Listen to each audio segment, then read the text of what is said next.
où donc il y a une transition toute logique, vous allez le voir, où donc Fabrice Klein du Grand Port Maritime de Bordeaux va nous présenter dans ce contexte très dynamique autour de la Gironde et du Grand Port l'expérience et les projets de jumeaux numériques territoriaux de l'estuaire de la Gironde. Donc je me présente, Fabrice Klein, je suis en charge d'innovation au Grand Port Maritime de Bordeaux et j'ai le plaisir de vous présenter donc, les travaux en cours sur les jumeaux numériques du fleuve.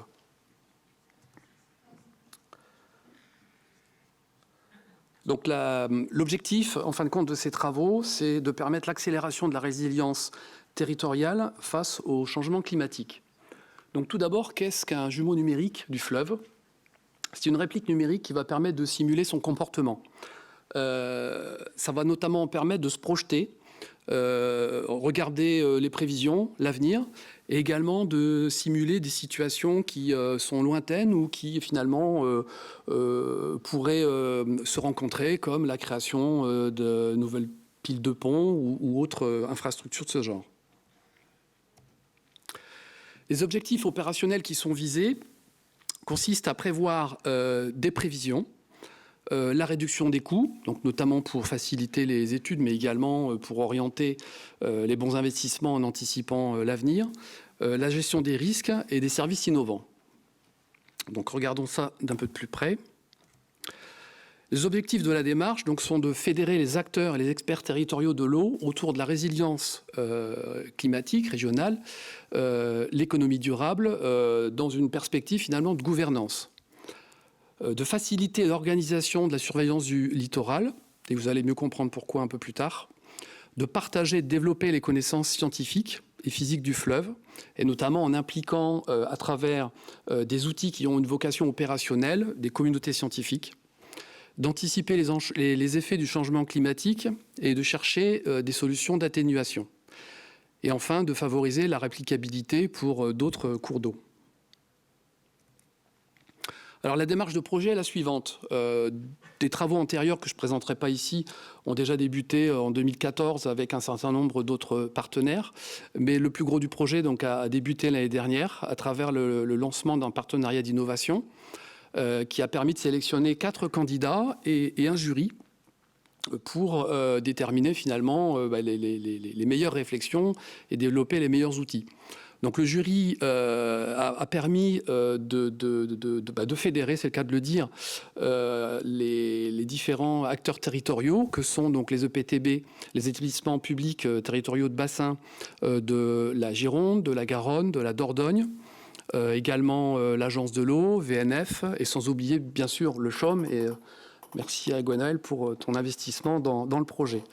Et également, des experts ont été associés, dont EPOC, vous avez vu la présentation juste avant, les pilotes de la Gironde, le CEREMA et l'Office français de la biodiversité, pour globalement analyser ces diverses propositions des candidats à travers un hackathon qui a été réalisé donc, en février, avec pour objectif de déterminer une feuille de route pour ces jumeaux numériques à l'horizon de 2030.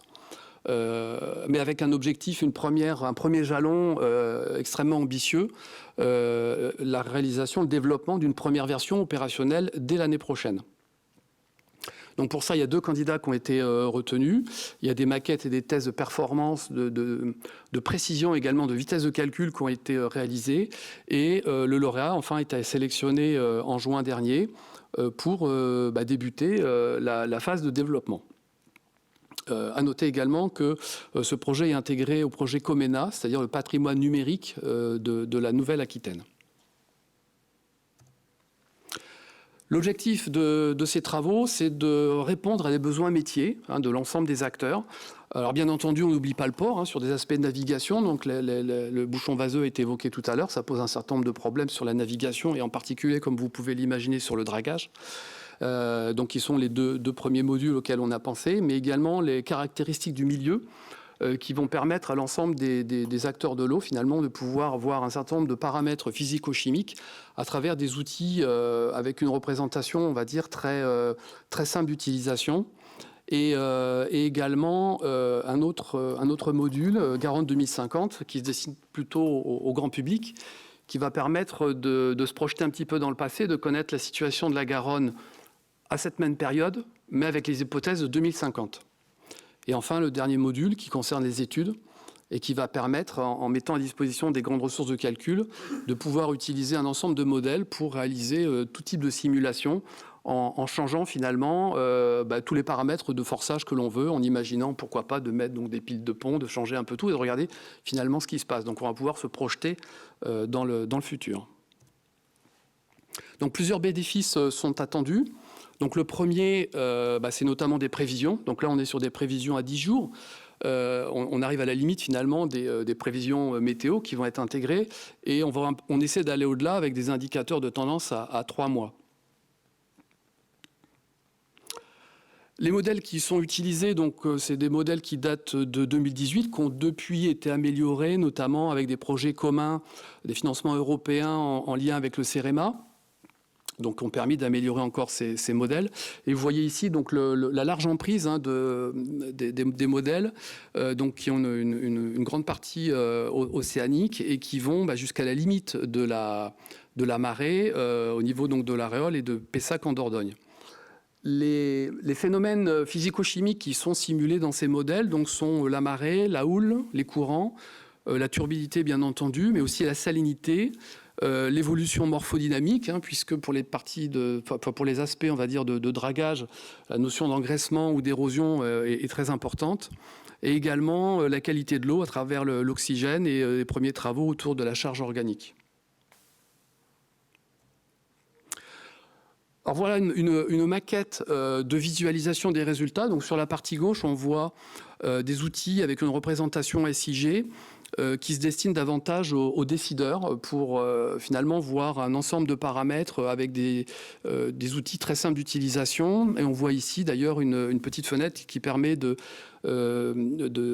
filtrer les différentes couches par rapport à des seuils de valeur pour pouvoir mettre en avant des liens entre ces différents phénomènes.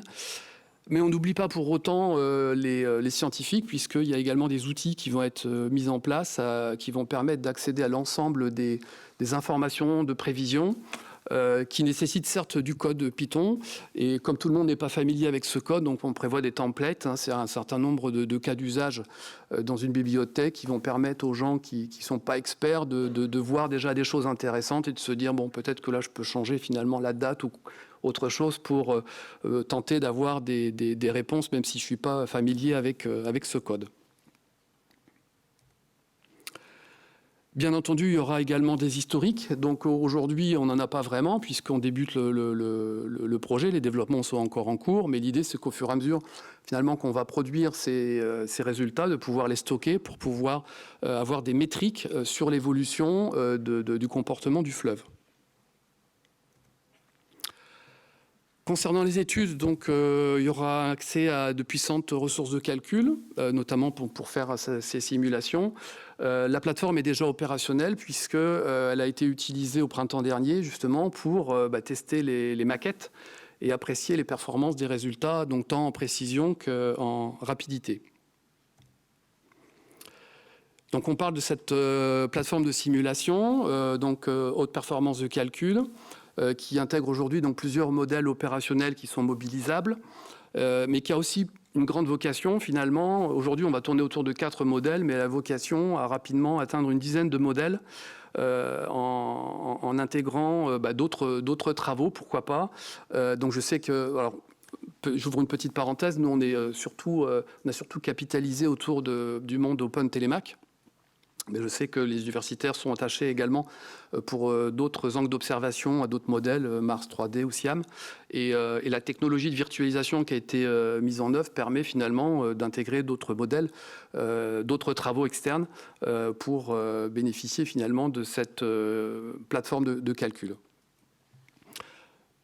La transversalité est également importante, donc c'est pourquoi il y a des API d'échange de données, notamment pour faciliter les données d'entrée et également les données de sortie.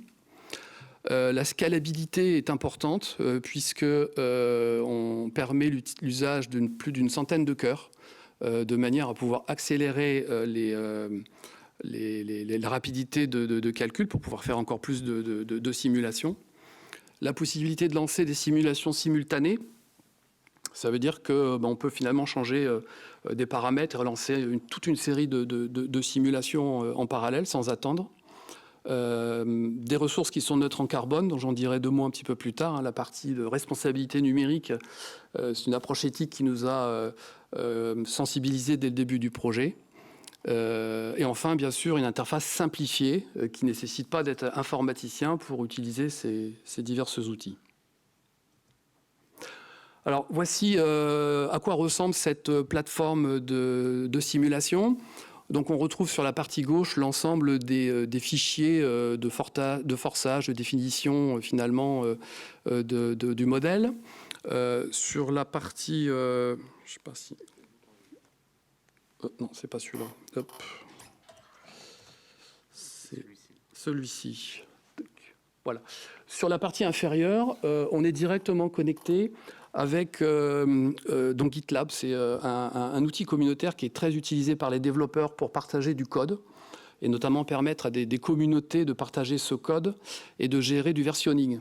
Et donc, le lien a été fait avec le dépôt régional du cluster Naos, qui va permettre finalement d'accéder à l'ensemble de ces outils, puisque tout est absolument en open source. Donc la vocation, c'est vraiment de partager. Et donc là, plutôt que de manipuler ces fichiers, finalement, si quelqu'un a déjà prévu un cadre d'études, il suffit d'aller le chercher et automatiquement, tous ces fichiers sont mis à jour.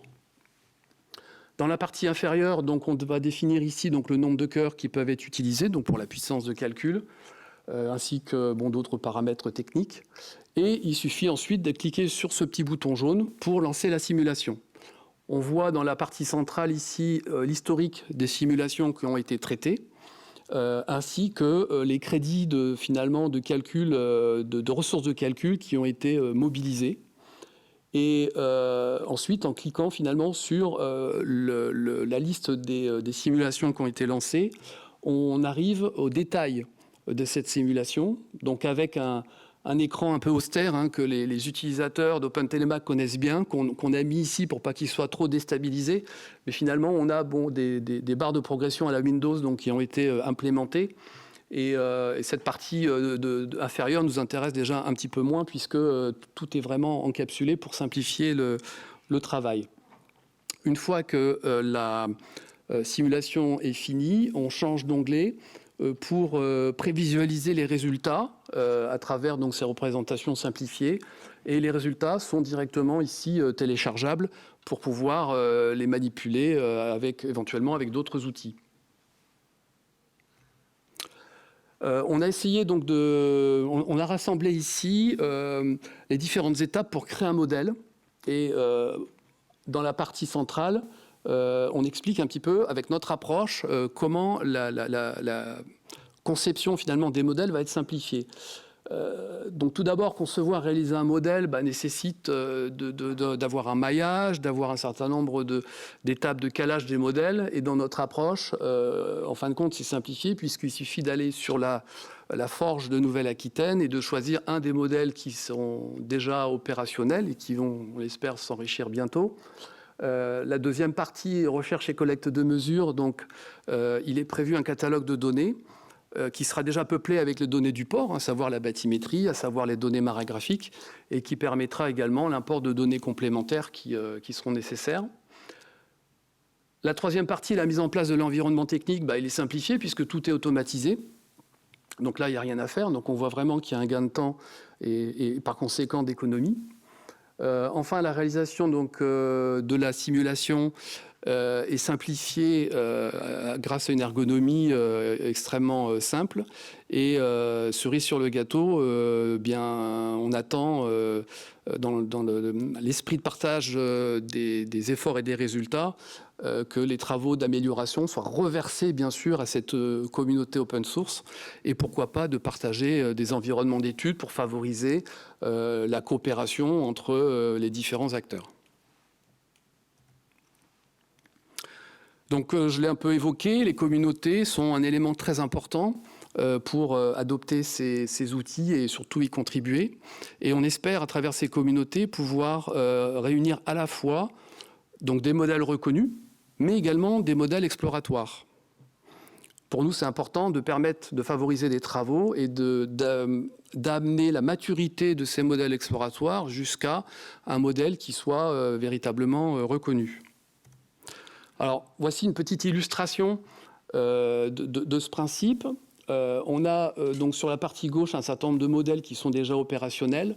On imagine qu'on prenne le modèle numéro 3, qui finalement est reconnu par un certain nombre de pairs, et que dans le cadre de travaux d'une thèse de doctorat, par exemple, on souhaite l'enrichir pour aller plus loin et introduire notamment la charge organique. Et on peut imaginer finalement deux méthodes distinctes, une et deux, qui permettent de faire des travaux. Donc le modèle peut être utilisé effectivement pendant toute cette durée de thèse. Et ensuite vient la phase de qualification. On peut déterminer que finalement il y a une méthode qui est meilleure que l'autre. Et on arrive à cette notion de gouvernance. Donc on peut imaginer finalement une communauté comprenant des scientifiques qui valide les travaux qui ont été réalisés. Et quelque part, ce modèle qui est approuvé vient enrichir ce catalogue et devient un modèle supplémentaire à disposition de la communauté. Donc je reviens un peu sur la forge logicielle communautaire Comena. Donc elle va permettre à l'ensemble des principaux acteurs, que vont être donc les scientifiques, les bureaux d'études, les étudiants, également les gestionnaires de l'eau, d'accéder à ces modèles open source, d'en choisir un pour réaliser une simulation en l'espace de quelques instants et quelques clics. Alors on arrive à un élément très important que sont les données. Et on s'est également posé cette question de savoir comment on peut améliorer encore le modèle et comment on peut aller plus loin par rapport aux données. Et sans pour autant dépenser beaucoup d'énergie pour mettre en place des nouveaux capteurs, puisque, comme on l'a dit, on est dans le plus vaste estuaire d'Europe. Et donc, on a adopté la position suivante, c'est-à-dire déjà d'ouvrir, bien entendu, la porte aux données externes, mais également de favoriser l'utilisation d'images satellites et de s'appuyer également sur un capteur mobile qui va être tracté derrière les vedettes hydrographiques du port, qui va entretenir des stations virtuelles, notamment en ayant recours à de l'intelligence artificielle, pour enrichir encore l'ensemble des données pour améliorer le modèle. Je reviens un peu sur la partie éthique. On a vu donc sur la responsabilité numérique que par rapport aux usages, et notamment la mutualisation des efforts et des résultats, on est vraiment dans une approche sobre et de responsabilité numérique. Qu'en est-il par rapport à l'hébergement ? C'est également une vigilance qu'on a eue, puisque aujourd'hui, les ressources de calcul sont hébergées chez Google. Il y a eu un benchmark finalement pour trouver le meilleur hébergeur. Et que Google est déjà neutre en carbone depuis 2007 et annonce du zéro carbone en 2030. Que toutes les simulations sont créées sur des machines virtuelles donc qui sont créées à la demande et détruites à la fin pour finalement être facturées au plus juste. Et ces machines sont hébergées donc sur des clusters qui sont actuellement en Finlande, et donc on peut comprendre qu'il n'y a pas de problématique de climatisation dans ces pays-là. Et quant à la question du Patriot Act, qui pose beaucoup de questions et de freins sur l'usage des ressources de Google, un partenariat a été créé en juin dernier avec Thales, qui va être majoritaire de la structure qui s'appelle Sens. Donc structure française avec une technologie Google, mais qui va être hébergée en France. Donc on coupe en partie le lien avec les États-Unis. Alors en résumé, donc une plateforme technique qui dispose d'une grande ressource de calcul sur laquelle va reposer un certain nombre de modèles avec des possibilités de couplage entre ces divers modèles, avec on attend un enrichissement, l'augmentation du nombre de modèles. Ces modèles peuvent être utilisés pour réaliser des études, mais vont être également utilisés pour faire des prévisions quotidiennes. Également des alertes sur des aspects, bien sûr on pense en premier des aspects opérationnels portuaires, mais pas que. Les démonstrations donc, ont déjà débuté, l'exploitation est prévue en 2023, l'intégration au patrimoine numérique régional, donc ça on l'a évoqué tout à l'heure. Donc j'ai mis quelques liens pour ceux que ça intéresse. Les modèles de la communauté open source donc, sont déjà en place. Les accès ne sont pas encore ouverts, mais ils le seront très prochainement. Et les objectifs pour 2030 sont l'exploitation de ce nouveau service, la création, pour 2023, je me suis dû me tromper, la création donc d'une gouvernance, puisqu'on a vu qu'à travers les projets européens, on peut enrichir encore ces fonctionnalités, mais encore faut-il se poser la question des priorités territoriales et de s'accorder sur les orientations à prendre. Et on vise la création d'une structure spécifique qui regroupera les différents acteurs régionaux pour finalement poursuivre ces travaux et donner ces orientations. La communauté va être lancée le 8 novembre. On est en train d'envoyer donc les invitations et s'il y a des gens qui sont intéressés, n'hésitez pas à me contacter pour également participer. Il est prévu une présentation, des démonstrations et des ateliers. Voilà, je vous remercie pour votre attention et donc je suis à votre disposition pour les questions.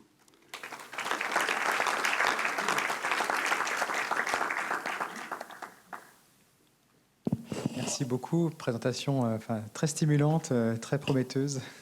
On a hâte de voir. J'aime bien le lapsus 2023-2030. J'espère que ce sera 2023 pour la gouvernance. Mais c'est un gros boulot, je pense. Enfin, ça fait écho à ce que je disais en propos introductif. Il y a vraiment un enjeu à partager cet objet, ce groupe d'objets fabuleux pour comprendre ce qui se passe avec un maximum de personnes, effectivement. Oui, c'est vraiment bien que ce soit prévu dans le projet à cette étape-là. Enfin, vraiment très stimulant. Merci beaucoup. Et il y a peut-être des questions. Mais oui, j'en vois déjà des bras qui se lèvent. Oui, bonjour. Tout en haut, Didier Jourdan, CHOM. Oui, je vous vois. Voilà. Juste pour une précision, s'il vous plaît. Cette plateforme, donc vous dites qu'elle héberge potentiellement plusieurs modèles, plusieurs sources de forçage, plusieurs bathymétries, etc. Si j'ai bien compris. Et donc, son rôle principal est de construire une configuration à partir d'une combinaison d'un noyau de modélisation, de différents forçages, d'un choix de bathymétrie, etc. Ce qui peut être quand même quelque chose d'assez complexe, parce qu'à chaque fois, l'implémentation d'un noyau de modélisation sur une zone demande quand même un travail de validation assez poussé. Ou est-ce qu'il faut comprendre qu'il y a un certain nombre de configurations basées sur différents modèles qui sont préétablis et que l'on peut faire tourner selon les besoins que l'on a? C'est une nuance qui me semble assez importante entre la construction d'une configuration et son exploitation par la suite. En fait, c'est avant tout une plateforme qui va permettre... Il y a deux aspects. Il y a les prévisions quotidiennes. Et donc là, effectivement, on va avoir un outil qui va être le plus proche de la réalité avec des forçages qui sont les derniers forçages connus, avec des données en temps réel. Et après, il y a la plateforme qui va servir pour les études. Pour ce qui concerne les études, il y a des environnements qui vont être effectivement établis et mis à disposition, qui correspondent à des cadres, à des angles d'observation finalement du fleuve qui sont déjà préétablis à travers plusieurs modèles qui vont être complets et qui vont intégrer également un ensemble de fichiers de forçage. L'idée, c'est qu'ils soient déjà complètement opérationnels.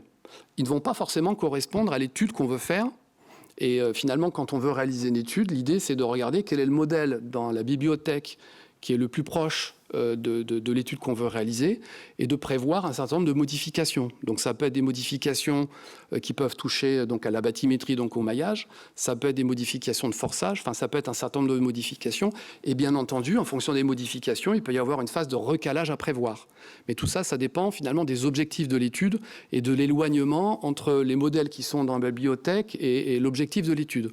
Mais l'objectif global du projet, finalement, c'est de permettre de petit à petit de créer des nouveaux environnements, des nouveaux modèles pour avoir un éventail assez large d'angles d'observation et de simulation.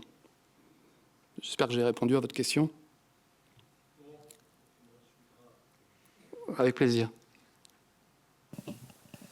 Oui, moi j'avais une question. Parce que, bon, c'est intitulé les jumeaux numériques du fleuve, mais c'est quand même la partie la plus basse du fleuve. Donc je voulais savoir si vous savez, est-ce qu'il y a des jumeaux numériques similaires qui sont en cours de construction sur les fleuves eux-mêmes, sur la Garonne en tant que telle, ou sur la Dordogne, et ainsi de suite, et non pas juste sur la partie Gironde, donc jusqu'à assez en amont. Et est-ce que du coup, s'ils existent, est-ce que vous avez l'intention d'interconnecter les deux? Alors, tout à l'heure, dans la représentation du maillage, vous voyez quand même qu'il y avait la Gironde, la Dordogne et la Garonne. Hein. Il y a une emprise très large. Bien sûr, il existe... Qui ne monte pas très très haut quand même. Mais bon, c'est une question, c'est juste... jusqu'à la limite du marnage, donc on est sur l'Aréole et Pessac en Dordogne. Après, effectivement, l'objectif, si effectivement on va aller plus loin dans les prévisions et intégrer davantage la partie amont des bassins versants, il peut y avoir d'autres travaux complémentaires à faire, bien entendu. Alors, il y a déjà des choses qui existent, il y a sûrement des choses à intégrer. Après, j'ai déjà eu un certain nombre de remarques de gens qui me disent « oui, mais il faudrait faire ceci, il faudrait intégrer telle personne, etc. » Il faut voir que le rythme du projet est quand même déjà extrêmement soutenu et ambitieux. Et que la position qu'on a adoptée, c'est déjà de mettre en place ces outils, de les faire tourner et ensuite, effectivement, d'élargir les discussions et d'intégrer encore d'autres approches, puisque on peut effectivement aller encore plus en amont au niveau de ces affluents. On peut également faire davantage de couplage et on voit que les champs d'investigation sont vraiment très très vastes. Et là, je rebondis finalement sur la notion de gouvernance. C'est-à-dire qu'il va falloir mettre des priorités parce qu'on ne peut pas tout faire en même temps. Et aujourd'hui, c'est vrai que ça va répondre dans un premier temps aux besoins du port. Et ensuite, il faut que l'ensemble des acteurs, finalement, puissent se mobiliser et exprimer les besoins pour les prioriser. Mais en tout cas, c'est tout à fait possible et ça fera partie des évolutions à venir. On a une petite question du live YouTube de la part de Guillaume Voisenon du CHUM. Est-ce que vous pouvez rappeler la société qui a réalisé les développements? Oui, c'est la société Aegis. Après, il faudrait également donc rappeler, là on est sur la partie du partenariat d'innovation et qu'il y a eu préalablement des travaux qui ont également été réalisés avec le CEREMA, notamment sur les premières versions du modèle numérique. Yannick Fossy-Ifremer. J'aimerais savoir pourquoi le choix de Mars 3D, étant donné qu'il y a l'arrêt du développement de ce modèle en faveur de Croco. Alors, en fin de compte, non. On est vraiment sur de l'OpenTeleMac mascaré. Et tout à l'heure, Mars 3D est arrivé pour dire on n'est pas sectaire. Il y a d'autres outils qui existent et c'est également des choses qui peuvent être intégrées. Alors, j'avoue, je ne connais pas du tout Mars 3D. Et si ça me fait... Si finalement vous m'apprenez que c'est quelque chose qui va être arrêté, ça nous renforce un peu plus dans le choix qu'on a pris d'utiliser vraiment l'OpenTeleMac. Ouais, parce que Mars 3D a arrêté le développement, c'est en train de passer à Croco. D'accord. Merci pour l'information. Oui, bonjour, Stéphane Pinet de la Dréal Normandie. J'avais une question plus peut-être sur l'incertitude liée au résultat de l'ensemble de ces modèles, comment elle est gérée par les différents interlocuteurs, comment elle est prise en compte, à savoir qu'effectivement le résultat ou l'exploitation d'un modèle prête toujours à discussion, et quelle communication vous portez à ce niveau-là. Effectivement, il peut peut-être y avoir un questionnement sur l'utilisation des résultats de modèles bruts sans recul nécessaire. Cette question de l'incertitude et de la qualification de cette incertitude pour qu'elle soit toujours associée aux résultats qui seront liés aux différentes modélisations qui sont réalisées. Alors effectivement, c'est une question fondamentale, incertitude. Je parlais tout à l'heure des premiers travaux qui ont été réalisés avec le CEREMA entre la période 2015 et 2018. Il y a également EDF qui a été associé avec l'équipe de Pablo Tassi. Ils ont réalisé beaucoup d'approches finalement pour mesurer l'incertitude. C'est une de leurs préoccupations. Ces outils, une fois qu'ils seront opérationnels, déjà vont être très ouverts. Donc déjà, ils vont être finalement soumis à la critique d'un certain nombre d'utilisateurs. Et il est notamment prévu de pouvoir faire des comparaisons, on va dire, d'appréciation de qualité entre les prévisions que l'on va effectuer et la réalité avec ces mesures physiques. Donc pour nous, c'est quelque part un niveau de contrôle. Et il y a également des réflexions en cours pour avoir une boucle finalement de rétroaction par rapport aux paramètres des modèles, hein, notamment sur les aspects de friction, pour chercher des combinaisons, pour toujours améliorer et baisser les écarts entre les prévisions et la réalité. Mais il est clair que des prévisions à 10 jours, on s'expose à des écarts conséquents, plus conséquents à 10 jours qu'à un jour, bien entendu, et les indicateurs de tendance à 3 mois, qui vont être importants aussi, nous, pour les perspectives de dragage, on sera plutôt sur des scénarios de vraisemblance. Donc on voit l'intérêt, finalement, de regarder de près ces incertitudes. Et de toute façon, on est vraiment sur une vision, pour le coup, à 2030, hein, c'est-à-dire la feuille de route qu'on a établie au départ, avec une première version pour l'année prochaine, 2023. Et donc, on sait qu'il y aura encore des travaux d'amélioration pour aller plus loin, pour réduire encore cette incertitude. Ok, d'accord. Ouais, une petite question, c'est juste, je suis Louis Girard, je suis du CHOM. C'est juste par curiosité, j'aurais bien aimé avoir le lien du GitLab. Pour j'ai rien comprendre sûrement, mais juste pour jeter un coup d'œil. Je pourrais vous le donner tout à l'heure, mais vous allez forcément le trouver facilement. Vous tapez Naos, Forge régionale, et vous devez pouvoir le trouver. Pour l'instant, les comptes ne sont pas encore ouverts, hein, mais bon, ça va arriver. Mais par contre, les équipes de développeurs ont déjà déposé tous les codes, et les codes de développement sont déjà en place, et les équipes finalement s'appuient sur cet environnement. Voilà, donc encore un peu de patience. Je propose d'ailleurs qu'on poursuive peut-être cette discussion dans le cadre du tour de table assistance après, parce qu'on voit bien qu'il y a un regard aiguisé scientifique, plusieurs modèles, une question de gouvernance dans le droit. Et il ne faut pas oublier aussi, je pense que ce travail est aussi fait dans on va dire, le périmètre large des implications du Grand Port Maritime de Bordeaux pour ce qui est de planifier des opérations de dragage, faire des choses, et que ça vient enrichir ou compléter ce qui peut exister aussi déjà en matière de prédiction ou prédiction de marée. Je pense à l'intéressant exercice qui pourrait être fait plus tard, parce que ça se met en place et de manière efficace avec des homonymes, par exemple, qui, eux, avec un maillage fin, un autre type de modèle, vient apporter une information, tout comme d'autres organismes ont leur domaine d'expertise. Mais là, vraiment, c'était aussi une première approche métier, mais qui, évidemment, encore une fois, on est sur un estuaire, on rencontre des expertises, des besoins qui viennent, dans le meilleur des cas, se rencontrer. Et quand on peut avoir quelque chose qui devient un mélange concret, efficace et bénéfique, ça peut être intéressant. Enfin voilà, c'est une illustration intéressante qu'on peut discuter après. Je propose de basculer sur la dernière présentation du matin.